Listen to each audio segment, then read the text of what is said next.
masyarakat selaku nasabah penyimpan maupun Maraknya kejahatan fraud perbankan dan penyalahgunaan teknologi komputer, Universitas Sulawesi Tenggara menggelar diskusi dengan stakeholder terkait. Diskusi ini merupakan rangkaian penelitian Unsultra di tingkat nasional tentang teknologi AI atau Artificial Intelligence yang didanai oleh Hibah Direktorat Jenderal Pendidikan Tinggi, Riset, dan Teknologi. Rektor Universitas Sulawesi Tenggara Andi Bahrun menjelaskan, teknologi AI memiliki dampak yang baik dan buruk jika tidak digunakan dan diawasi dengan baik.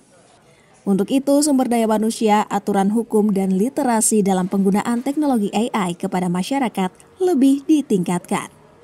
Dalam era disrupsi ini selalu saya katakan, kata kuncinya itu kan adaptasi, inovasi, kolaborasi, dan digitalisasi. Jadi memang kalau kita harus mampu kita beradaptasi. Ini keniscayaan kemajuan ini. Oleh karena itu kalau kita mau beradaptasi harus, jadi masyarakat itu harus dicerdaskan. SDM-nya, infrastruktur betul kita siapkan, tapi SDM harus kita cerdaskan dia penggunaannya supaya tidak disalahgunakan. Kemudian ada aturannya terkait dengan mencegah, upaya mencegah sekaligus juga misalnya bagaimana supaya tidak terjadi, dan ketika terjadi harus ditegakkan aturannya.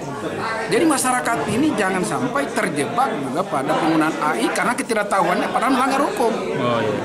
Jadi masyarakat memang dicerdaskan juga. Oleh itu literasi terhadap AI juga harus ditingkatkan. Kalau tidak, boleh jadi masyarakat hanya ketidaktahuan sebenarnya sudah melanggar dia. Jadi pemerintah harus hadir ya untuk mencerdaskan, termasuk pihak bank juga.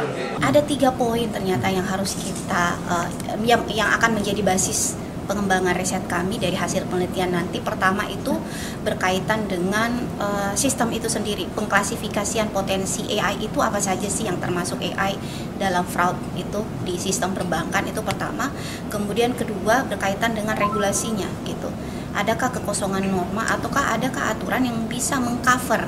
Jika tidak, harapannya dengan penelitian ini bisa menjadi rekomendasi atau jembatan ide gagasan bagi kalangan eksekutif, dalam hal ini pemangku kebijakan, untuk membuat regulasi untuk mengatur itu.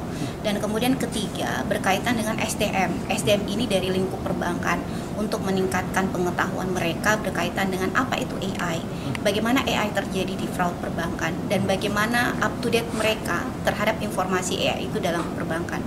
Juga edukasi kepada masyarakat sebagai bentuk mitigasi supaya mereka tahu bahwa tidak mudah tertipu gitu ya dengan kecanggihan teknologi.